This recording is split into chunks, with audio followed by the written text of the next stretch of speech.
Howdy. So, welcome to the Project Exodus podcast, episode 11. My name's Paul. Andrew. Joel. And we are the three amigos of Project Exodus Corp.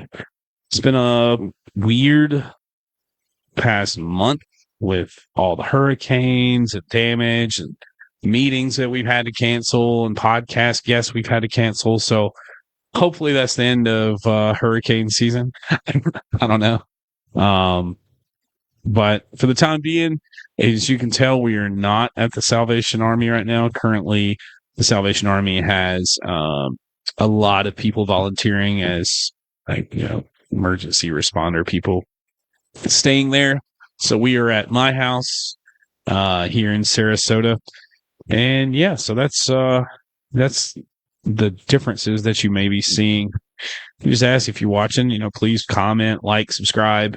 We use all the support we can get. And we got 3 cameras. That's Joel and Andrew. There's Joel. And there's me. And for the most part, I'm just going to keep it on Joel and Andrew. I'm serious over here. But yeah, so what's been going on, guys? What you been up to, Andrew? Well, since the last podcast and before Milton, God made a way for me to take an impromptu vacation with my son and my lady, and we went to Alabama, to a little city called it's a town called Athens, Alabama. Have you heard of it, Paul? Yes, I have. It's close to the Tennessee border. Podunk town. Yeah. Yes. So I spent the week in Alabama, and it was great. When I was there, I had a great time. I was kind of nervous to go at first because part of me was like, I just need to be here. I need to hunker down. And then I was like, oh, am I kidding? Let's go. Yeah.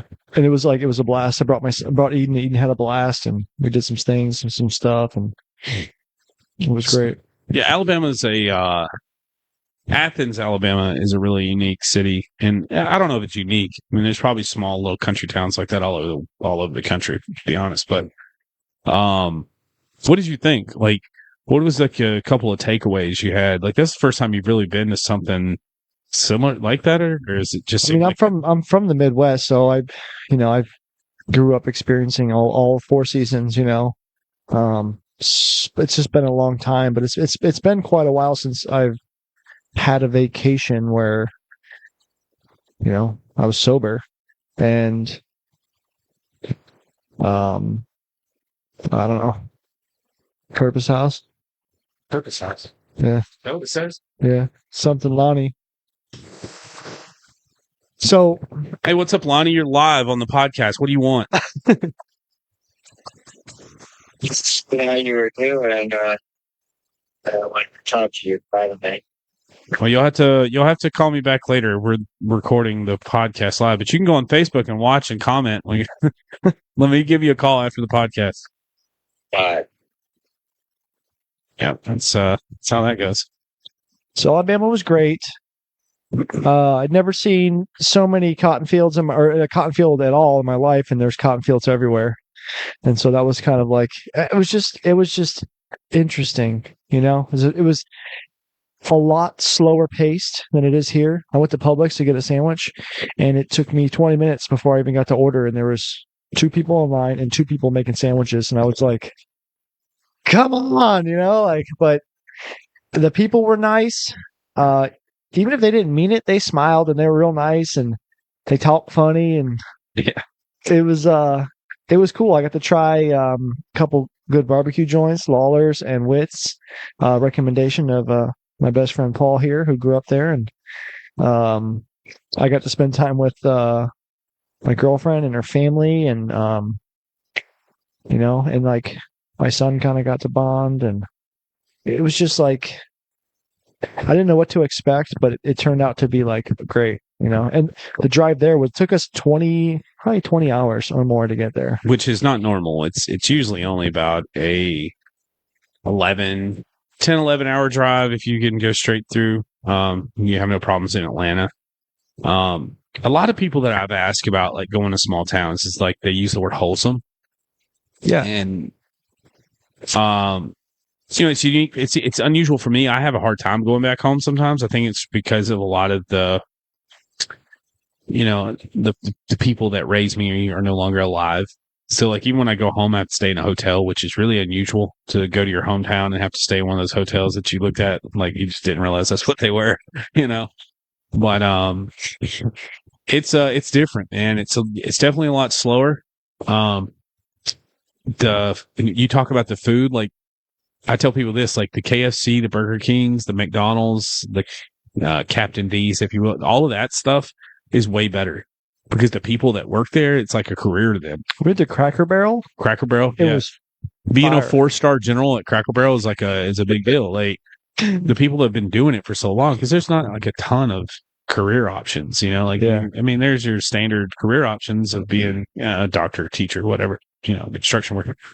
But, like there's not 50 jobs that have waitresses. There's usually like 1 or 2 restaurants that if you're a waitress there, you make good money in tips, but that's the only job in that city, with the exception of maybe traveling to Huntsville or Nashville or Madison. Yeah.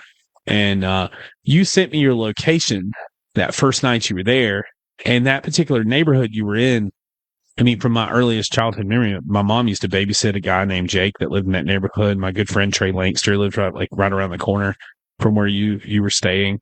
Another one of my really good friends lives in that same neighborhood, and then just like a mile outside of that neighborhood, down Huntsville Browns Ferry Road, is where like a lot of my grandmother's side of the family own a bunch of property. I went to an elementary school called Reed Elementary. Do you remember going to Tate Farms? Yeah. When you were a kid, because I was texting, your mom was messaging me on Facebook, and I was like telling her what we were doing, and she's like, "Oh, I used to take Paul there when he was a little kid," and I was like, "It was awesome." These 4 big giant like just boxes filled with corn, and it was like you play in it like a ball pit. It was like an adventure. We took a hayride into like a pumpkin patch and picked our pumpkins, and like you didn't have to pay for anything other than the pumpkins. Like you pay $20 and you're in. Here it's like it's a madhouse. We did go during the week and during the day, but like here it just seems like anything you want to do, you want to pet the animals, or it's just they're charging you for everything. But it was awesome. Yeah, no, I'm glad you got to go experience that. Me and Shelby were going to go, and the hurricane was scary. It was extremely. It wasn't my first hurricane, but it was definitely one of those that when I moved here, the selling point of Sarasota was it hadn't been hit directly by a hurricane in over 100 years. And then Ian came and hit just south of here, and I feel like Ian was worse in a sense. We were without power for a lot longer with Ian than we were for this one. But this particular one, like the eye literally came right over the house. Like, what was that like? We didn't stay here. We stayed in Venice.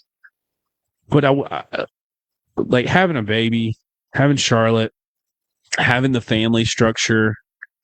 When we discussed like going to Alabama, like I understood Shelby felt safer with her family, and they have a really nice house that built to the most current code and stuff of that nature.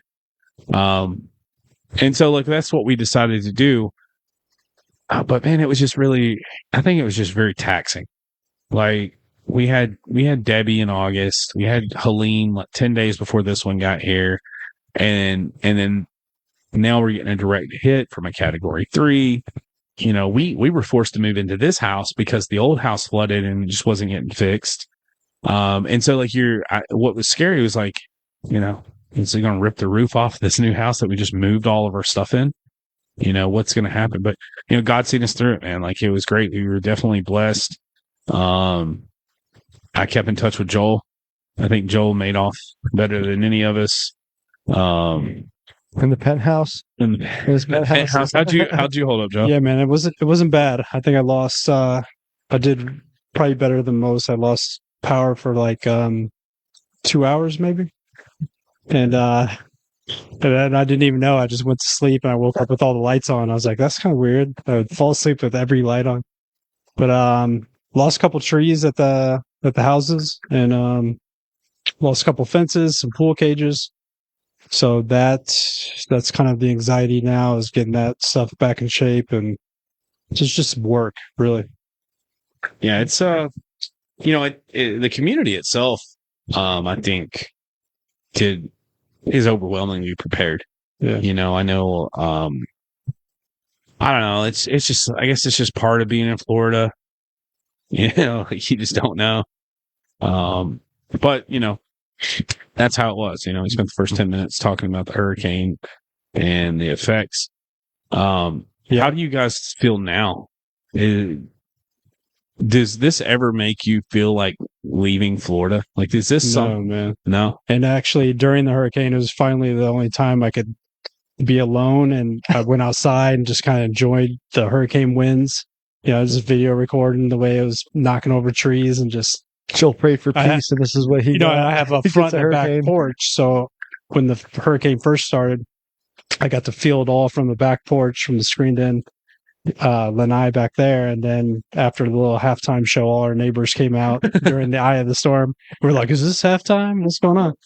And I was like, "I don't know." I went back inside, and sure enough, yeah, we got hit even harder from the front porch. And I watched it on the front porch, out in the parking lot. But my car's parked out there too, so I'm watching like half trees blow across the parking lot. Like, Batmobile's getting like no, so everything was good, man. Yeah, I don't know. I guess I think Kelly posted something the other day called, like, I think it's a hurricane fatigue or something, or like I still feel like a ton of adrenaline from it all. And in addition to like the other things that are going on in life, it's I don't know. It's something that I don't think I think I did say a couple times, like, yeah, I'm getting the hell out of this state, but I think in hindsight, it's like, well, it's just part of being here, You'll probably never experience what you went through with the flooding and the back-to-back hurricanes, right? It makes you think about knowing, what evacuation zone you're in, what flood zone you're in. If you're going to like buy a house, like you don't want to be in flood zone. You want to probably be more inland, but I'll tell you, the weather in Alabama was beautiful. Yeah. Like 40s at night, and like high of like 70. You win at a really good time, because we missed all the colors on the leaves. Some were turning red, but that's what most people do. They'll just lock up all their stuff, make sure they trim up their yard and their trees and stuff, and watch out for any other trees that are going to fall down, and then they dip out. It's up and dip, man. I got back and all the cleanup was done, and I was like, yeah. I mean, that's how you do it. Yeah, it's I don't know. It's people lose their minds though about gas, and the gas was ridiculous. I got to drive on the shoulder. It's like I seen people driving, and I saw a sign. And it was like, left shoulder open and I just hit it for like. Well, from like Gainesville to like Georgia, I was basically on the shoulder doing like the rumble 70. strips. Oh yeah, yeah, yeah. I mean, it's it's coming on. I mean, people are still trying to band together. Like I said, the Salvation Army's closed up. I went by there today. I don't think I told you this. I told Andrew. The 10th Street or where we have our meeting. Yeah. We're not gonna be able to have the meeting there Saturday. No meeting, y'all. So another podcast? I don't know. I wanted to kind of bounce it off of you guys. I got the Texas Georgia game 7:30. So I don't know. Yeah, Tennessee Alabama at 3:30. No, but I mean, should we reach out to the community to see if we could have it at a different location? Maybe reach out to Grace Life. If anybody has suggestions on Facebook, if you're watching this, you hear our podcast, today's Thursday, so we need to find something really quick. If not, we're going to probably just go. How long were you looking at? You think it'll be available for the second? Yeah, I talked to Jim. Jim's game. The reason we mentioned the second is because Project Exodus Corp turns 1 year old on November the 5th. That was the day that we legally and legitimately had Project Exodus Corp on paper.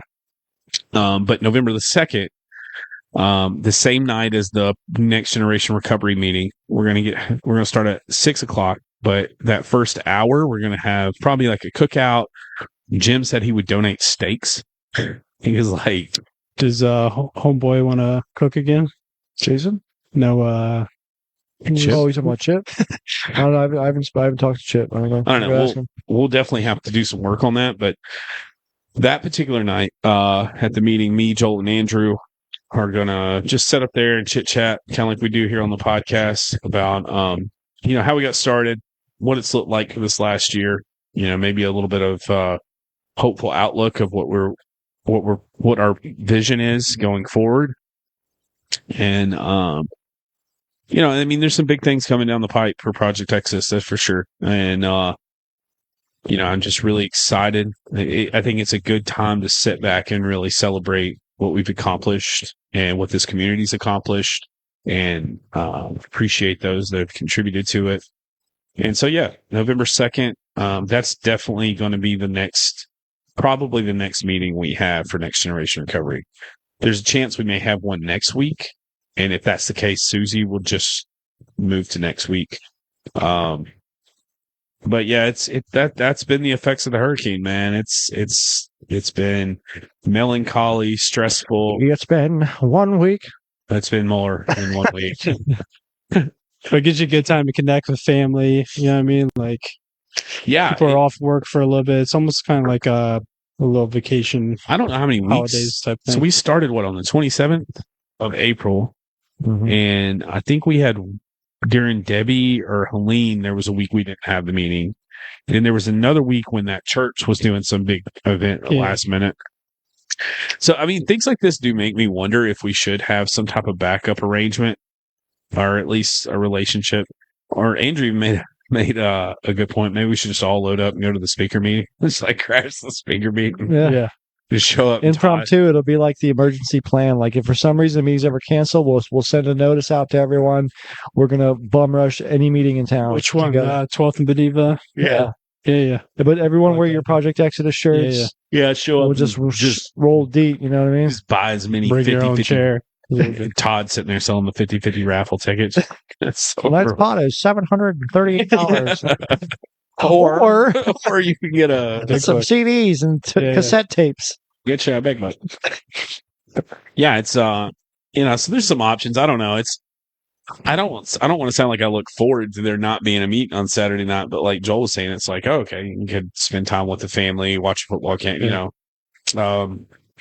it's something to consider. It's all up in the air right now. I think it's nice getting out though, and connecting with those other meetings on nights I would have already been held up. We have a better way to communicate too. I'm sorry, I didn't realize.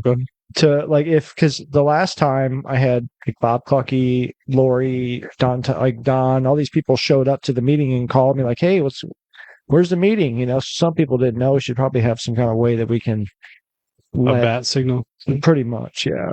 Just a giant pyramid in the sky. We were really good about posting like Facebook posts every week, announcing it. We still pretty much do. It's I don't know. It's not a lot to do, but I think it's just naturally growing. Like, it's just got this natural chemistry about the way it's flourished.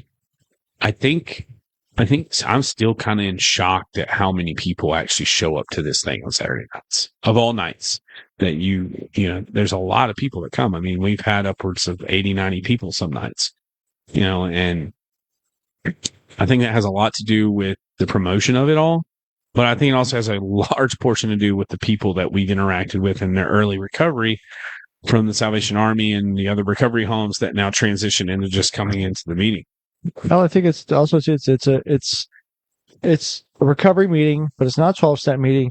It's just kind of something a little different. And if you're an addict or an alcoholic and you're in recovery, and you have nothing to do on a Saturday night, odds are a lot of people are going to probably want to find a meeting and fellowship. Yeah. Definitely strong fellowship there. It's for people in early recovery.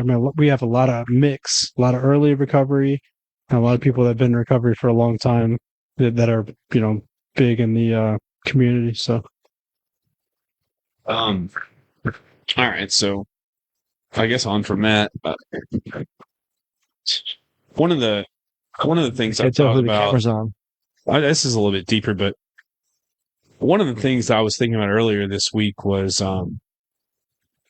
the restitution of all this for us. Like, I got to thinking of like, why do we do this? like what are some reasons that we are doing this? And one of the things I don't really vocalize a lot is this is my restitution for the bad things I've done.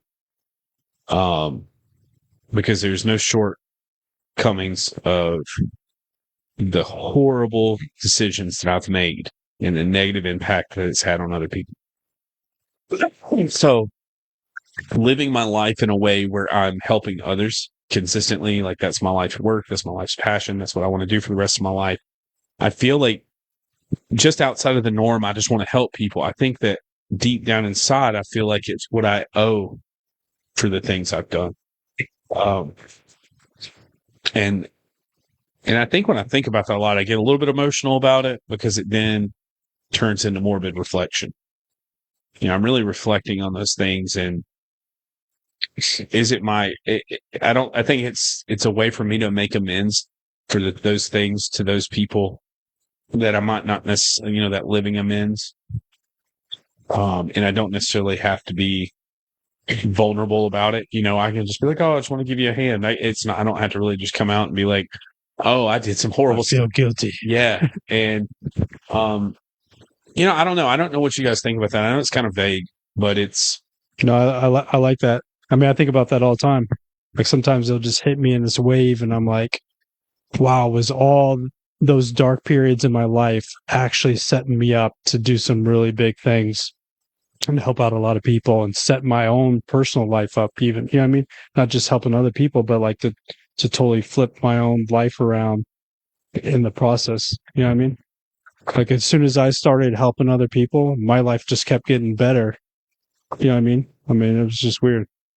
Yeah, it's tough because I feel like I don't deserve any type of praise. I don't deserve any type of a lot of people are like, oh, I'm so proud of you. You're doing, but it's like, nah, like I feel sometimes like I sell myself short in the sense of I still got a lot of work to do to even feel comfortable with, someone being proud of me. And I know I don't want to sound like I'm just being down on myself, but that's a genuine feeling. And I think a lot of people can relate to that. It's like, I've got to learn to forgive myself and I've got to learn to move on. One of the things that Drew told Andrew, you told me this on the phone, and I've been telling people all week, is like in the Bible, Lot's wife was given one instruction, and it was to not look back. And she did. And then she was turned into a pillar of salt. And Jesus references that. It's like one of the few times he references that was part of it too. It's like he's the only woman out of the 170 something women that are mentioned in the Bible. Jesus only mentioned, he only spoke about one. And it was like, if all she had to do was just keep moving forward, God had a plan for her life, but she was still wanting to. She was salty. Cling to the past. She was salty. And just to go deeper into that, one of the really interesting things that led to that was, oh man, I'm drawing a blank, but essentially Abraham and what was Lot's? Oh, Abraham and Lot. When there was this big dispute between like their cattle ranchers or their farmers over property lines, and Abraham looks at Lot and he says, "You choose. Whatever you want, I'll go the other way."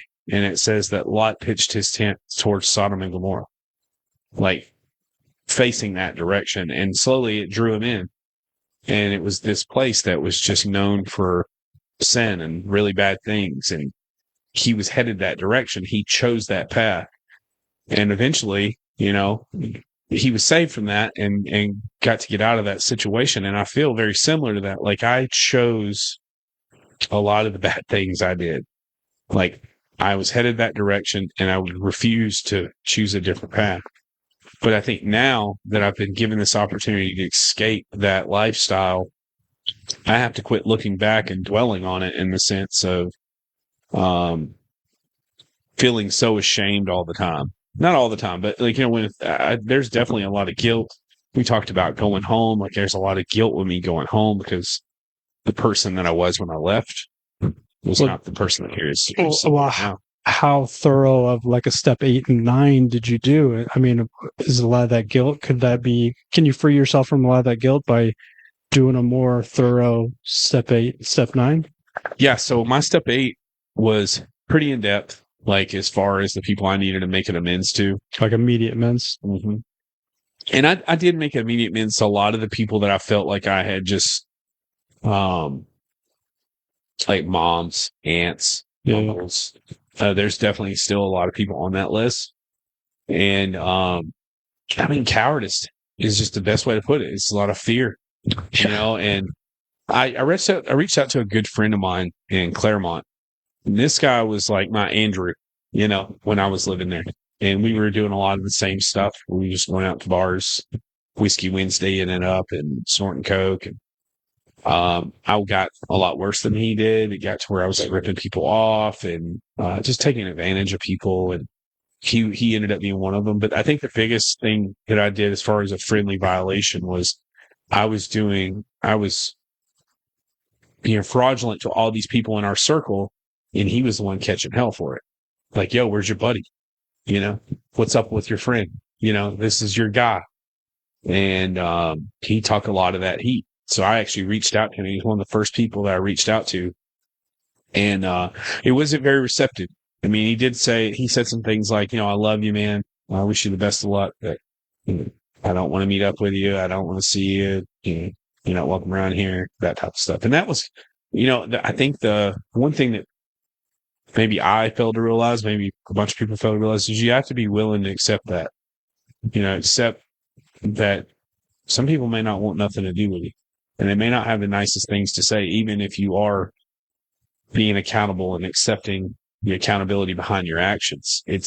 You have to be willing to take those lumps. Just the fact of admitting that you were wrong, that you made a mistake, or that you did these things, and that you want to make it right. You're not that person anymore, and you have. I mean, in step 8, it says you have to do these things. Like those. I think those things only keep you from a relationship with God. If you're unwilling to admit that you're wrong, if you're unwilling to make things right, it just blocks you. Yeah, I think it's. There's definitely a lot of people on that list, Joel. Like, I'll be very honest. There's still a lot of people I need to make amends to. Let's find them tonight, preferably before they die. Yeah, we got all Saturday night next week. Yeah, it's a tough one for me. It's one I struggle with. It's something as simple as picking up the phone. Yeah, well, it's fear at this point. Yeah, the honest part's there. You're at peace, but are you willing to? Like if something came up, he needs you there to help him push to call the number, to reach out. Yeah, I mean, 'cause otherwise you'll just sit like this for the next 10 years. Yeah, because you won't. Maybe you need an outside force. I mean, that's kind of really. I think just need a sponsor, I don't want to put the. I don't want to put the blame. I don't want to put the blame on all of it. But there was one particular comment I heard at a meeting about the 9th step, and it was from Josh. Miami Josh. All right. He's a hobo. Oh yeah, Key West. Yeah. Oh yeah. He said, if you have a financial amends to make, do not make it unless you've got the money to pay these people back. And I feel like I've made the amends that are not financial, and the financial ones are the ones that. So So the last ones are kind of the ones that I can't afford to pay back. Yeah. Okay, that makes sense. I mean, you could commit to mailing them $1 a month. There was a couple. Yeah. Drop a 20 off to all 17 of those. There was, I can't remember who it was. I'm thinking. And this is how the 9th step works, because I've kind of closed that door on some of them. I can't remember which one it was. Like that's how little it affects me now, because I've had that conversation. But there was a couple of people that were just like, I'm not worried about it, man. I'm just glad you're okay. You know what I mean? Like, no, I'm not worried about that $40. Like, what are you talking about? And it's still like, so that, because those are the ones you could have paid. You're like, yeah, like you went through it. Yeah, okay. No, I mean, like, it's still weird. Like, you called all the 40 and unders, dude. If I'm okay with talking about this on the podcast, but like, so there was this stage. There was like a point where a switch went off, where I just didn't care anymore, and like I used that very in passing, but that was the truth. It was like, just a ruthless thug run around. I was not working, and I had a horrible addiction to fentanyl. And so I would go through my Facebook Messenger and I would look at who was online. And at first, it was like some people that were friends that kind of knew. And I would just try to like junkie stunt them. Yeah. Like, oh, I'm out of gas. And they would send me money. And then it turned into like old ladies from church that knew my grandparents. And it's like, hey, this is Paul. I'm so and so, or I'm Barbara's grandson. I'm out of gas. And then they would send me money. And then it turned into like friends that I knew from third grade that hadn't seen me. Yeah. And they would send me money. And shortly after that, you know, I'd always be like, I'll pay you back tomorrow, like, whatever. And the next day I would just block them or I would just ghost them. And I went and added it all up, like the Cash Apps, the PayPals. It was really easy to kind of go look. And it was, you know, a couple $1,000, $3,000 in $40, $50 increments. So you do the math. I mean, there's that many people that I've scammed. It's not that bad, actually. Well, I thought you were going to say something a lot worse. but that's just scam. But like that's that's just but that's financial not who amends. Paul is. no, but that's my truth. And I'm saying those are all Yeah. financial amends. And Yeah. these are all people that at the time that didn't know me with using drugs. They just knew it was this Christian kid Yeah. that preached that moved to Florida. I bet you felt bad the entire time before you even asked. You were probably like, I don't want to do this. I mean, there was some moments where I felt like I got caught, like the jig was up.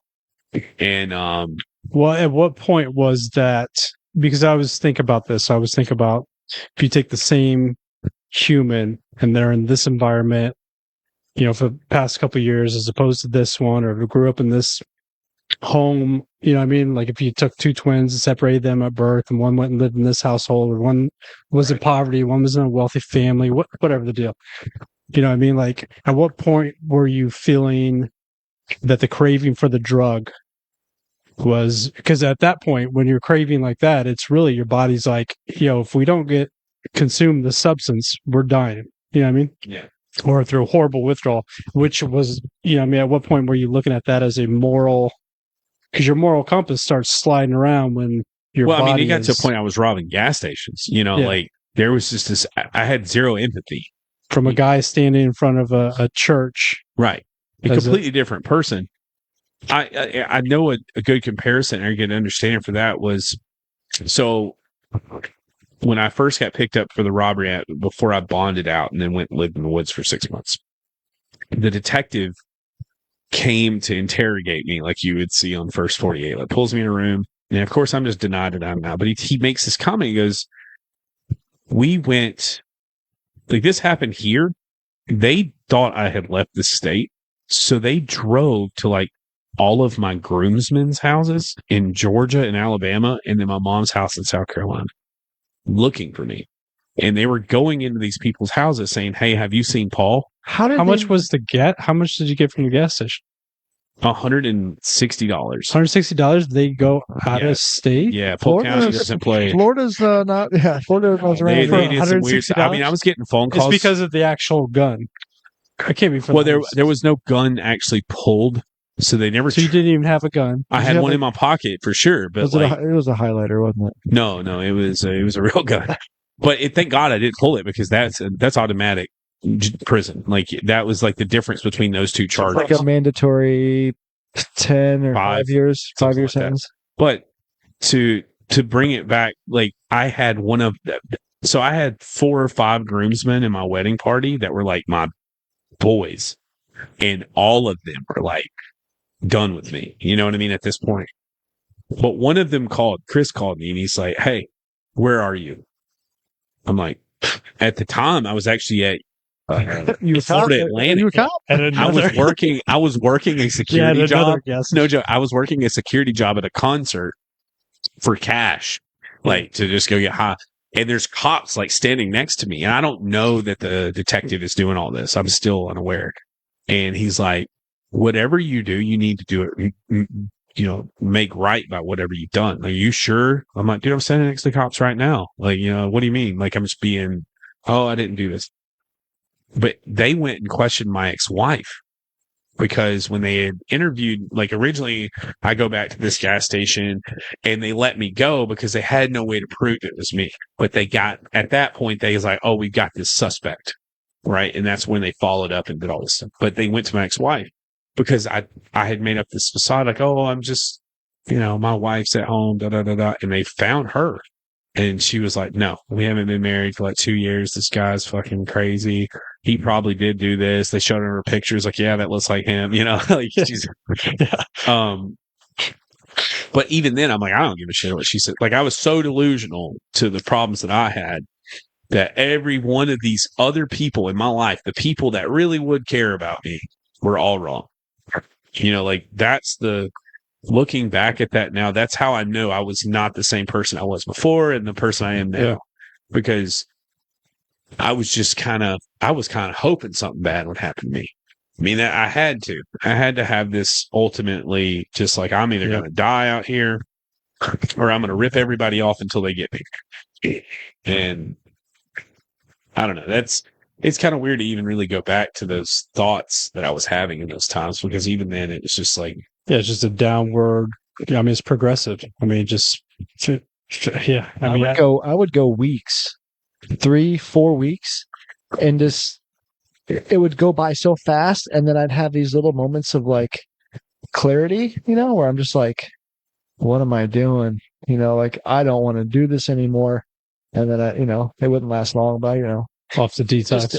Oh no, I just would keep going until or detox, overdose, and it was like, it was awful, dude. But like when I was using, I mean, I wasn't who myself, and I was doing all kinds of. I remember when I got it wasn't my second DUI in Florida, but I think it was like a leaving the scene. I think I was out on bail for a DUI, got another leaving the scene like a month later. Classic July. As soon as I walked out of jail, I went straight to the gas station right there and bought some beer, and then walked to go get, slammed them as I went to go get my car out of the impound or whatever. Right. So it was like, because I was at that level where I was like, I'm just going to die or have to stay drunk at this point. I'd ruined my entire life. You know what I mean? And that's where I was at. It wasn't usually, it wasn't on some type of moral. It was a moral kind of punishment to myself. Yeah. That's other people. That's a good way to put it too. Like, I don't know. I tell people this all the time. My ex-father-in-law said, he said, you gave away everything for nothing. And that was such a pivotal moment.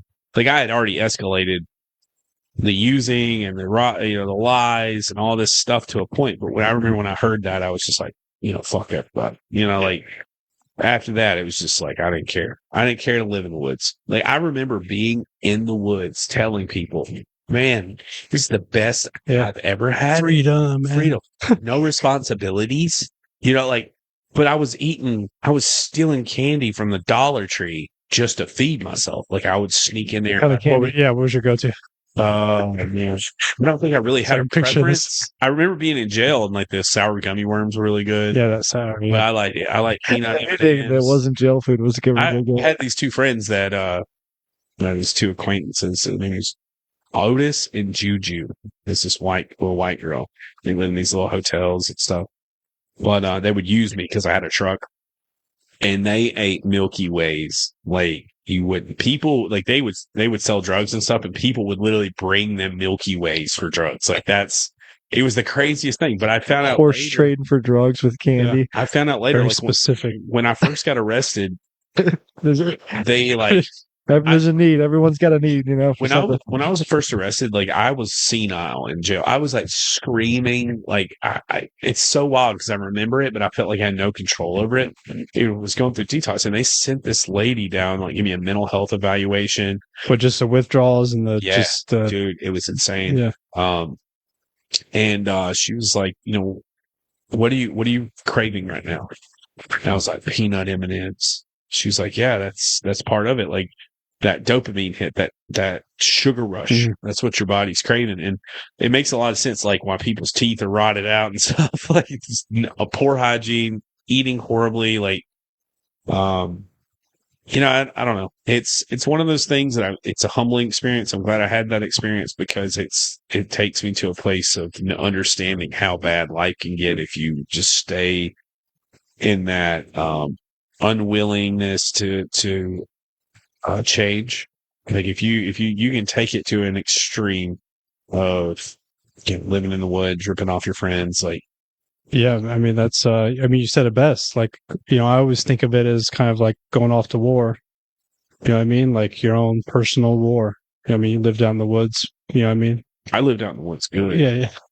I would rent my car out to drug dealers, and one of them would let me stay at his house, his family. But like, I had all my stuff packed up in the car, so they don't want all my stuff in the car while they're riding around doing God knows what. So I got like Tupperware bins of all my clothes and stuff stacked in a dope house, and I'm just there like. So they hanging out in a place that's. So the family kind of traded their dope son, the dope dealer son, for you. They were smoking Molly, and like it was like. Who's the guy on the couch this week? I don't know. Do you remember? It was So when Andrew went to Alabama, like the first thing he did was I guess he went to her grandparents' house, and he's like sending me all these pictures of this Alabama football memorabilia. Yeah, dude, I had autographed pictures from Nick Saban that says to Paul in these Rubbermaid tubs, along with our family's legacy photo albums, yearbooks, social security card, like everything, like footballs, like just all this stuff I collected over the years. I had a Magic the Gathering collection that had to be worth, upwards of $30,000-$40,000 in these tubs that I was leaving at someone's tent in the woods. Eventually, some tropical storm came through and it all got soaked. It all got ruined or it got stolen. But I remember going in the woods, like, I'm just going to leave this here with the idea that I'm only going to be living like this temporarily. Like, I was so delusional to think, like I had no reason to believe that I would be getting out of this or anything was going to change. Right. And then you're building like like a community back there. Yeah. Permanent air conditioning, retirement village. So there's, from the psychological standpoint of homelessness and rampant drug use or mental health issues, there's basically three types of homeless people. There's the denial homeless people that feel like, I don't need a tent or whatever. I'm just going to be here for a couple of days and this will be over. And then you have the people that are somewhat accepting, like, oh, if this is serious, I'm going to make the best out of it right now and stay with someone that has a tent. And then you have like the lifers, the ones that are like, got the shopping carts. This is it. And this is the life. Oh, there's a mattress. Let me go build a, hut in the middle of the woods. Yeah. But so a lot of that's not necessarily different degrees of denial. It's different degrees of acceptance. Yeah. I mean, so it's like, so I experienced all three of those. Like the first in order too. Yes. In that order. When I got to the third stage where it was like accepting that this was life and I was going to ride this out, like I'm calling pretrial release every Wednesday. Like I'm in touch with my public defender. I'm faking an address, just going through the rigmarole. But in the woods, like I would go to like communities that were under development, like they're building new houses, and I would go to like their roll-off dumpsters. And I would like raid their dumpsters of the scrap plywood, 2x4s. And I had this like really, really nice constructed cabin in the woods that was like a 24x24, like with a wall down the middle. Did you name it or anything? No, when I got some of the stuff that he would tell me when we were bunkies that I was just like, dude, I was like, this guy doesn't even need to be in here. Like, he didn't even rob the Circle K. Like, it's somebody else. Dude, just a nice homeless guy. I'm laying next to. No, just his background and everything. I'm going to explain this. Like, this is legit. I was like, this guy doesn't need to be in jail right now. Angela probably could tell you about this. She had to know, but there was another guy that was just always like robbing Harbor Freight. And he shows up to camp one day and he's got this wagon and it's got a generator, a solar powered generator. And I ended up like trading him some drugs for it. Like, I mean, it's probably like $1,000 thing. Did you charge your phone with it or? No, I put the solar panels on the roof of this cabin and powered a wall unit air conditioning and a little mini fridge. Like I had running hot water. You talking about the penthouse, dude? I had like a elevated water tank that would catch It's rainwater. gravity fed. And it was gravity fed, and it had black tubing, so it would there would be heat involved. It was wild. Like, I had citronella This plants. dude had too much. How time. far out in the woods off like a main road? Yeah. Like how far of a walk are we talking? So there were trails. I would say, like, as the crow flies from like as the He like. doesn't ever remember the walk. Well, no, how long? It was probably like a 5-10 minute walk. Okay. But I mean, it was in a state park. So this is what was weird. They kept kicking us out of all these properties. So we went to a state park, and it was right on the Shingle Creek, which it's like alligator infested, but it's got fish. Like I had trot lines out there. Yeah. I had cleared out this area where I had put a deer stand up. I had a compound bow. Like I was like shooting coons. Yeah. But imagine if you like Really brought were the retired or you're out in Montana for like a month, like you could just homestead, Like, my guy. I will say there was a guilty pleasure to it all, because there was like this sense of just being like, if I was ever going to experience what it'd be like to rough it out in the woods, I feel like I won that game. Yeah. But Except you have to like ripping off Yeah, there is everybody. there is that sense of feeling of not just freedom, but like accountability and No responsibility. yeah, just that I still recognize to this day, like that pressure where you got no place you got to be tomorrow morning. You know what I mean? Like there's I felt like I was going to beat the case I had. I didn't have much in the woods, but I had my discovery, which was a stack of papers this big. And the reason I thought I would beat it originally was because the lady, the clerk, they gave her a photo lineup, and she actually identified a completely different person as the person that robbed her. So in my mind, I'm like, they're never going to be, and of course, everybody out in the woods is a criminal, and I'm talking to them about it, like, oh yeah, they'll never be able to pin this on you. Yeah. So I remember going into this like, okay, I started on the corner of John Young Parkway, maybe 5 or 6 miles from where I ended up establishing myself, if you will, with nothing but the shirt on my back. And I just told myself, like, if I was going to make positive or light on a video, it's like, all right, I'll give this a year. Let's see if I can make it back in a year, like from nothing to something. And that was kind of what kept me challenged. That and the meth and fentanyl fueled and drug addiction, like, kept me going. But I mean, to this day, like, I tore my ACL in my right knee. I've never went to a doctor about it. It still bothers me to this day. I got cut with a machete, had all these stitches in my arms. Like, you stitch it yourself? No, I blacked out. I had lost so much blood. Someone was generous enough to drive me to the hospital, and I woke up on an operating table. It was the weirdest thing. And Free stitches. the doctor told me, he was like, yeah, you should have died. You lost like 80% of the blood in your body. Like, it was bad. And Where is that at? out in the woods. No, on your body. So right over the wrist though. yeah. So it cut me on my thumb across my wrist there, but like I still can't move this thumb correctly. Like, If someone hit you with a machete? no, it's I don't know. It's a weird story. So like, when I was homeless, when I got out of jail, my truck was in an impound, and I got my truck out, and I met some people, and I drove to this camp off in the woods. And so I was sleeping in my truck. Well, there was another guy in that camp that was just crazy as shit. He carried a machete around with him everywhere. And he had kept some work boots in the pasture floorboard. I was asleep in my truck one night, and I don't really remember much about this interaction, but what I was told was that he went into my truck from the pasture side to grab his boots, and he had the machete in his hand. And I jumped up like in a panic and grabbed his arm, like, what are you doing? And he pulled back, and the machete cut my hand. Yeah. And it was a really weird thing.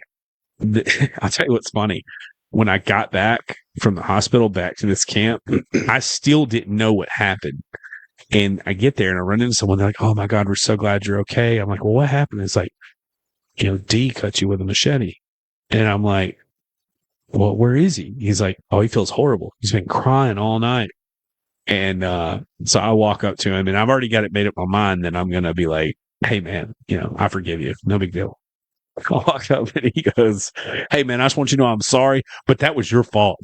He's just like immediately.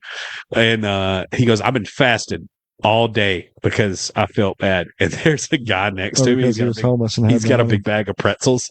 As he's saying that, No. he's like, "Can I get one of those pretzels?" It's like, it was the weirdest thing, but like wild stories. Like D's in jail right now, and I've actually reached out to him over the last 2 years. Like, hey man, you know, Did you ever lose that machete? no, he's just nuts.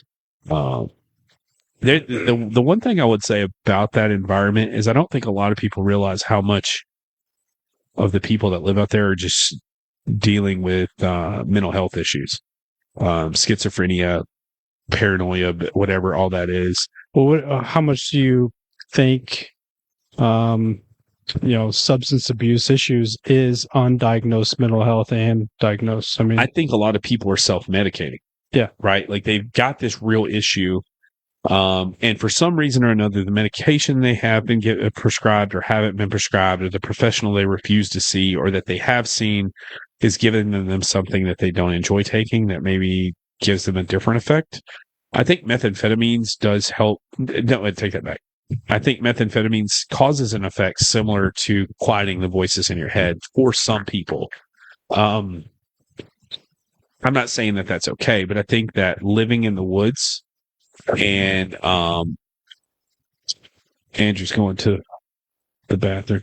But I think living in the woods and being able to not hear people say, "Oh, you're crazy, you need to take medication," when they obviously are, it's like, what are you going to do about it? You know, like I'm out here living on my own, and it's a really sad case because the particular area that I was in did not have the programs and support that Sarasota does. You know, Andrew always talks about he would go out and then go to detox. Like, I didn't know that was an option. yeah. So, like, what do you think the population was in the woods out there behind the hotels or whatever? So, within like a couple hundred at a time? Oh, way more. So there were like different areas. Like each camp probably had 100 people in it, and there were probably 10 camps within a 3-4 mile stretch. And it's a tourist area. So how many people ever brought up recovery? Never. Just never once. no one even said, "Hey, I got stuck doing this meeting." No one. You never saw a keychain. You never saw. So I think what even is really a telltale sign of that is Angela B, a little short Queens Lake. She was in the same woods I was in, and I never met her. And she was actually in those woods the same amount of time. She actually got arrested 2 days before I did, and her sobriety date's 2 days before mine. And she was out there that's in December. Never crossed paths with her once. We knew all the same people. She knew where my tent was, but she didn't know who I was. And I would have known if I seen penthouse. Yeah, You mean your penthouse? Yeah. You had a tent at this time? I mean, it changed, it evolved. But what's wild is when she went to jail, her dad found her recovery program, and the closest one was here. Yeah. Kelly went and picked her up from jail. So, like, to just give you like an idea, like people are migrating across the state 2-3 hours to find something. And I think me and you talk about this a lot, and I'm sure we have. Like, I think my passion for doing this Project Exodus stuff, a large portion of it comes from like the hope that one day I can go back to those woods, save those woods, and say, "Hey, you know, there's a spot for you. You know, we got a spot for you." I could say, well, for me, what I value most about being in recovery this time is the bonds I've made.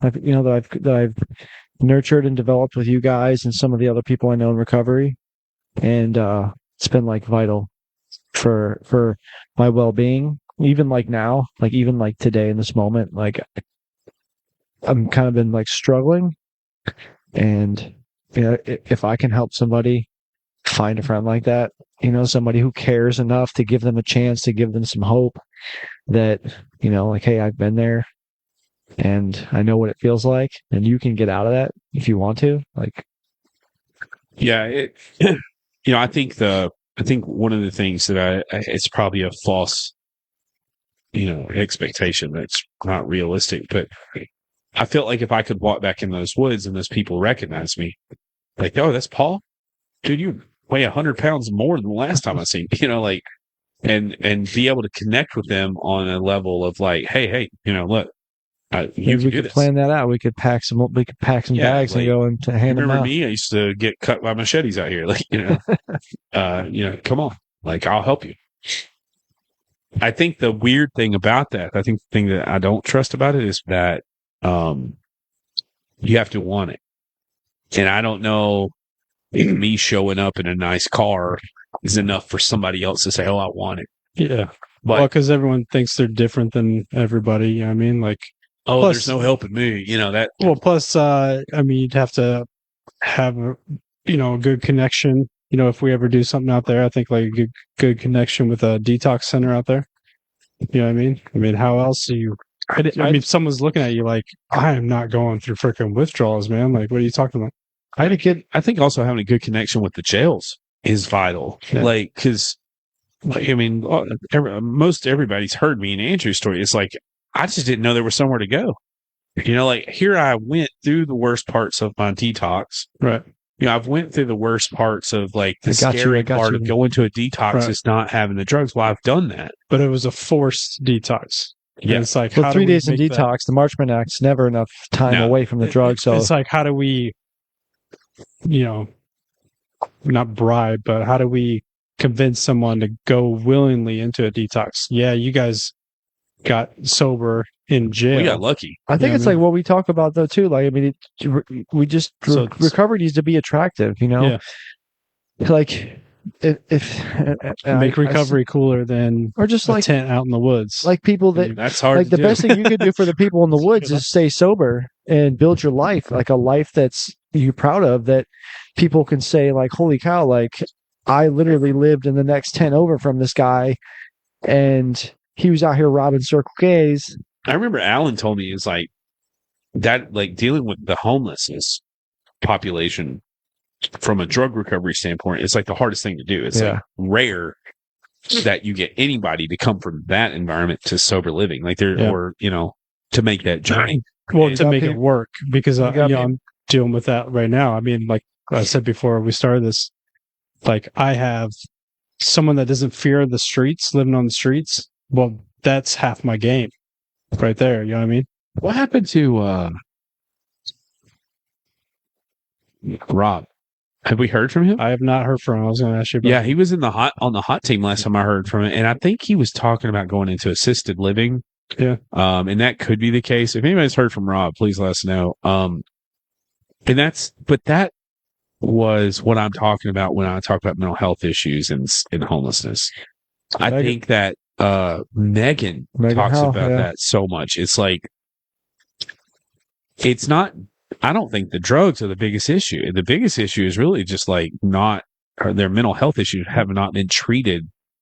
Yeah, but from my experience with that person, I think that's a lack of honesty too. And I think a lot of those guys that I see that are coming into halfway houses in their 50s, 60s, 70s, just the lack of honesty, even in those older years where you think at some point, I always looked at honesty like, you just like progressively get a little bit more accepting and honest with yourself. I mean, that's what recovery is. I mean, first step through the last steps, just about fully And being honest. it's really too like getting better at saying no. You know what I mean? Like,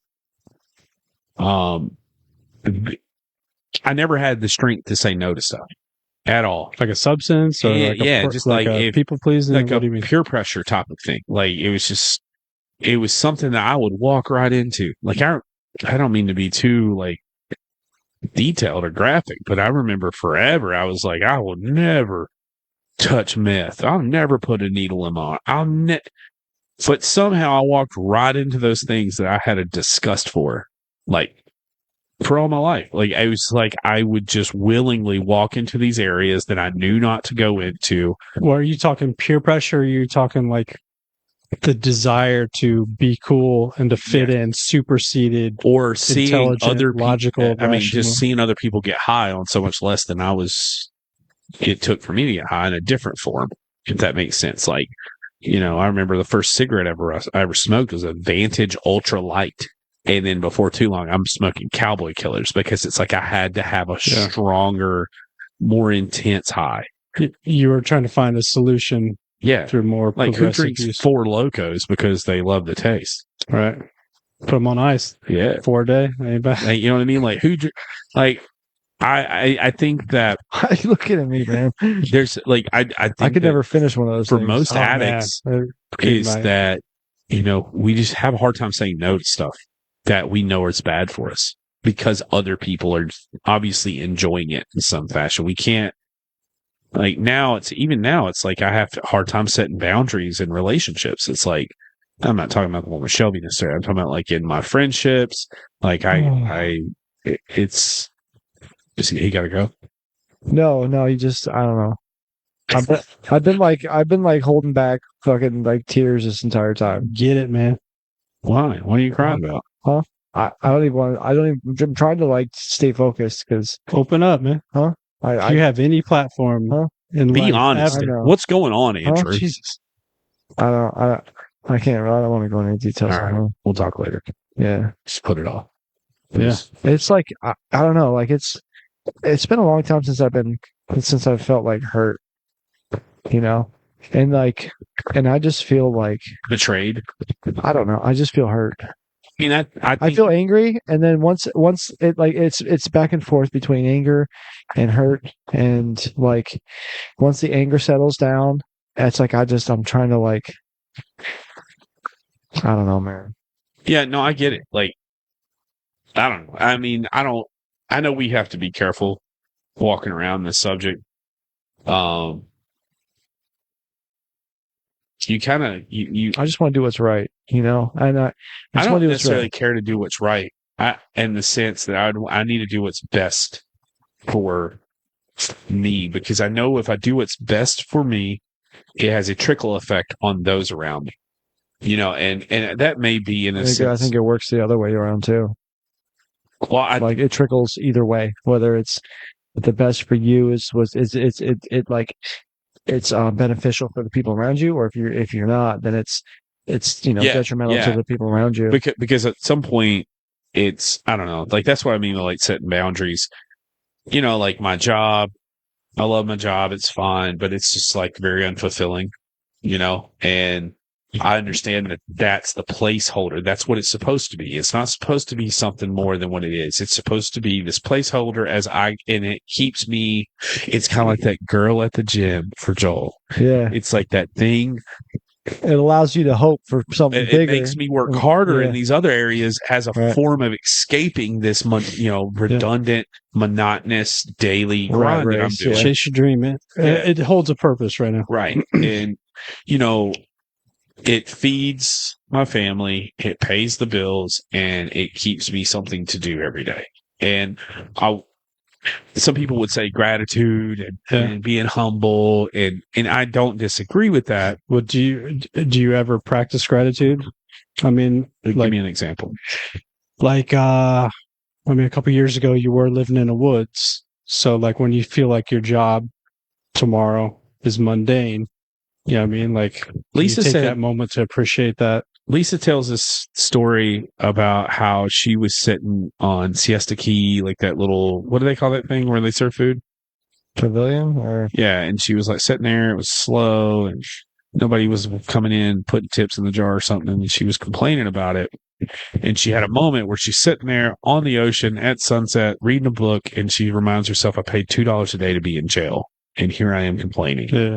And I try to remind myself of that in hard, stressful situations, but I don't ever remind myself of that when things are great. Right. Like, And you don't practice it daily or anything like that. And I don't want to sound like I'm like a super ungrateful person at all.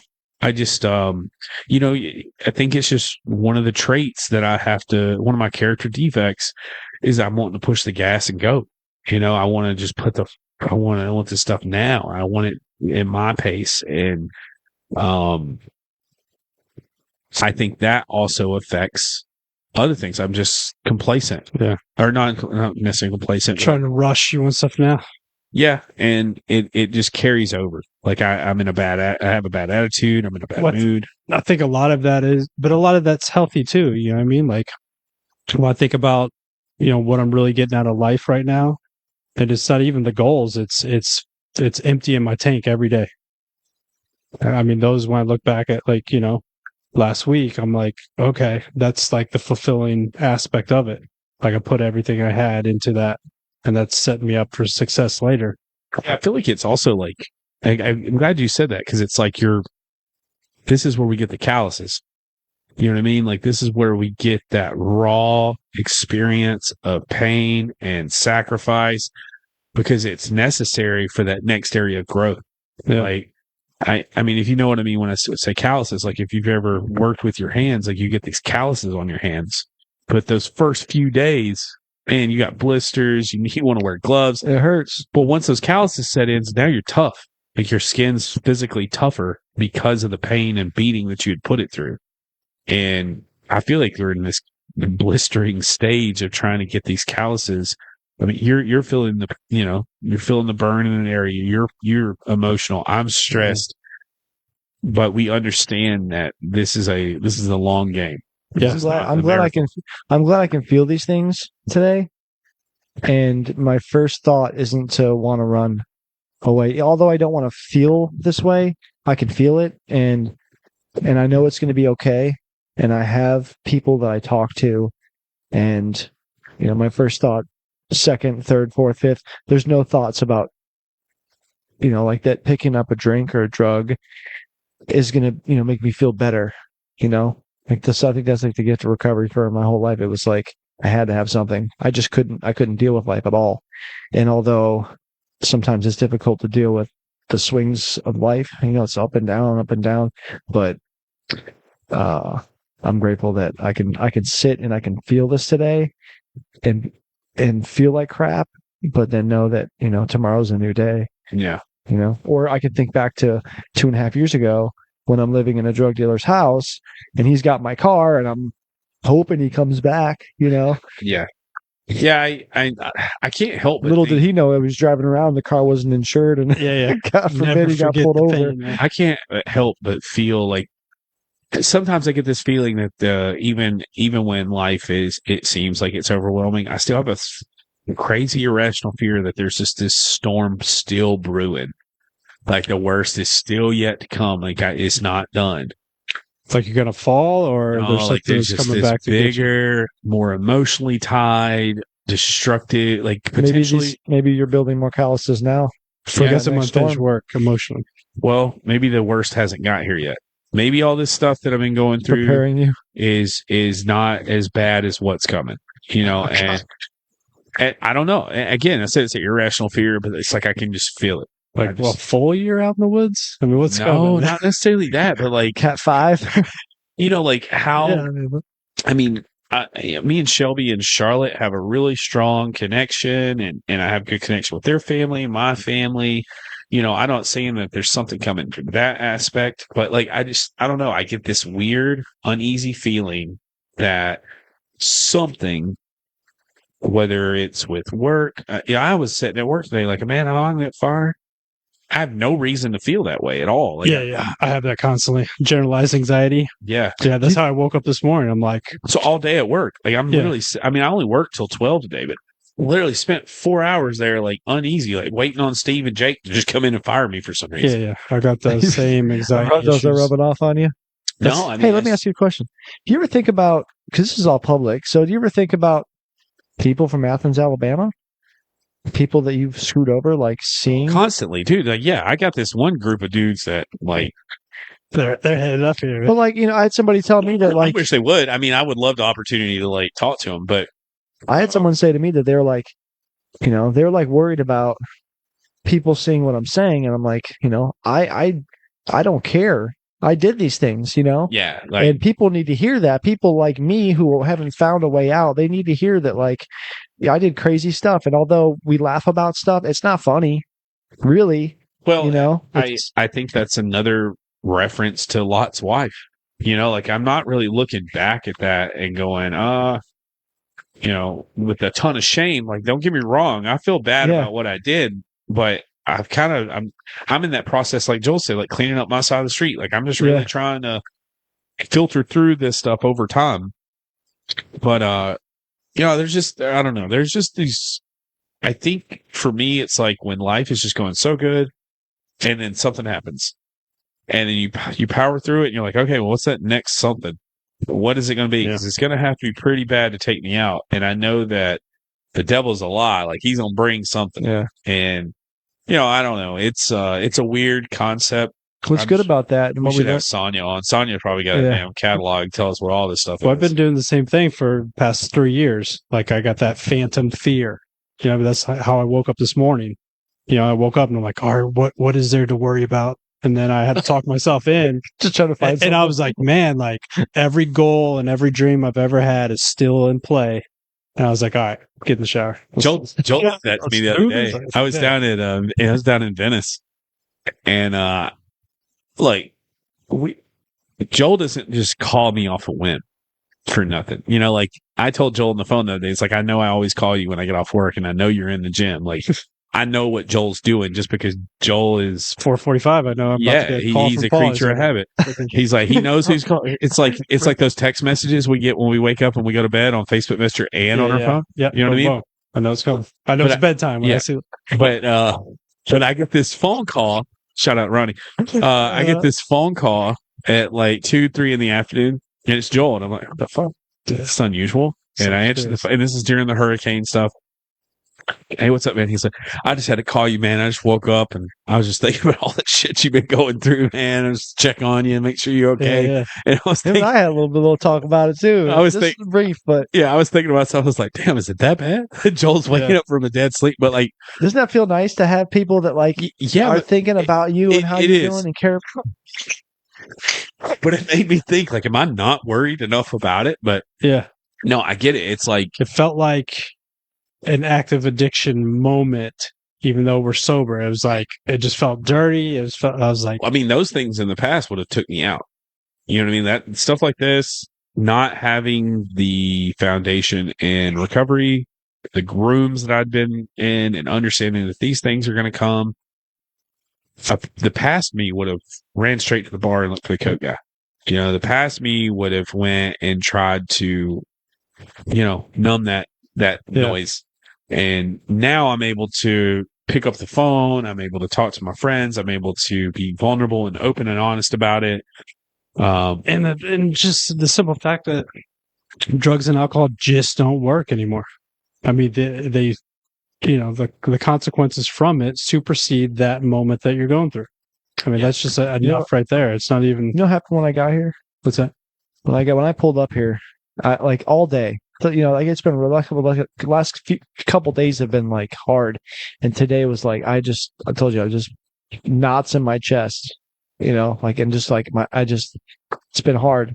I pull up and I see Shelby, and I look in the back seat and I see Charlotte, and I look and she sees me, and she's got a passy in, and she just starts smiling, and like instantly all of that garbage that was it's filling my head, all of the just whatever just disappeared, man. She's great. The other night Joel was over here and she's sitting in her high chair, and like it's just like she's developing so quick, like on a mental level, just like understanding. And she's sitting there eating, and Joel looks over and she just starts waving at him. It's just, what color are her eyes? Are they like green? I think I don't know. They're kind of a mix between, but they look like a bluish green hazel. Yeah, they've got some. They're not she's like clear eyes. Even now, just talking about her, I feel like she's awesome. God's good, man. Everybody loves that kid. Like, it's so cool to see. Like, I remember when Alan came back, or I seen like Bob and Lori, like I'll walk in and I don't have her, and they're like, hey Paul, where's Charlotte? Oh, she's at home. Oh, can I borrow her for the night, please? Yeah, and it's really cool to see how much just that, like that's the gratitude thing. Like I'm grateful because I get to experience being a dad. Yeah, but I get to be a dad to Charlotte. Like, Charlotte is just... You made that. Yeah, it's so cool. Man, I tell you, we went to daycare to pick her up yesterday, and yesterday was the first day I went and picked her up. And that was different because I walk in, and Shelby was with me, and I was like, let me go in because I haven't got to go pick her up. And she's like, all right, you go in first. And you walk in the front door, you sign her out, and then you walk in another door, and then her room's just outside of that room. But as soon as I walk in, I could hear her. not talking, but banging toys against other toys. And I just know her cadence, man. Like, like at Charlotte. And I open the door and she's sitting on the floor. And as soon as she sees me, I thought she was going to cry. Like, she just drops everything. Like, Daddy. And that was such an awarding feeling to know that she's been sitting there waiting on Daddy to get that. You know what I mean? And then she don't like daycare. No, she don't like daycare. No, I don't know. She's doing good. I mean, but the last couple nights that she's been home, I mean, she wants to be attached to you. Like when we were doing that business meeting here, that she didn't want to be on the other side. Slide her right over there. Yeah, she had to be sitting right next, in between the two of us, eating her snacks. Like she was not going to sit over there and eat her snacks. Yeah. Were you guys watching me on the laptop? Because I could see you guys from up there. You're looking at the screen. I could see her just over there looking at the thing. Yeah, it's involved, man. It's cool, man. So, do we want to talk about it? Or Saturday? Or what? Are we waiting? Talking homes? Yeah. I mean, we're free to talk about it. All right. So I don't. 7:15 right now. What time you guys got to go? I didn't know when my phone was going to die. I gotta work. So. All right. Tune in next week. Tune in next week. Big announcement. We got a really cool announcement. A lot of you probably already know about it. But we'll save that for the meeting on the 2nd. We're going to try to do another podcast next week. Hopefully I'm going to turn one of the rooms here in the house into a studio. So hopefully we've got that looking cool and set up. So let's talk about the next podcast before the 2nd. What about it? Yeah. What? Talk about it. We don't need to wait till the 2nd to... Oh, you mean talk about... Okay. Yeah, I mean, go over our visions and stuff. Yeah. I asked JT if he wanted to come on. He said he'd come on. All right. Maybe we'll have JT in here next week. Yeah, catch him on or later in the evening. I mean, because he's working 12-hour days, right? Dude, once I get that room set up and it's like I don't have to put this together and break it down, it's like we can just come in and sit down and record. Like it's gonna be a lot easier. We like whatever time. I mean, we've been doing this for on Sunday. Hour 15 minutes. Yeah. So, all right. My name is Paul. I'm Joel. Andrew. And this is Project. This has been episode 11. We thank you all for checking it out. Follow us on Facebook. I'll talk to you guys next week. Peace. Bye. See you guys.